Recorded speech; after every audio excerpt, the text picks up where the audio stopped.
नमस्कार दोस्तों, अभी आप देख सकते हैं मैं आगरा फोर्ट जंक्शन पे हूँ और ये सामने जस्ट स्टेशन के पास में ही है आगरा का कितना लंबा चौड़ा किला। देखिए, भव्य किला है,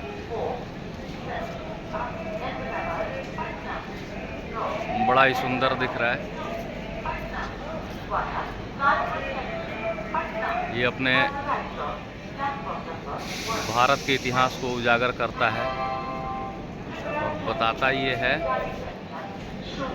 अपनी लंबी लंबी दीवारें और ऊंची दीवारों को प्रदर्शित करता है। दोस्तों, कितना बड़ा है और काफ़ी लंबा और दूर तक है। लेकिन अभी मैं स्टेशन से ये रिकॉर्ड कर रहा हूँ और जितना रिकॉर्ड हो रहा है उतना दिखा पा रहा हूँ मैं आप लोगों को।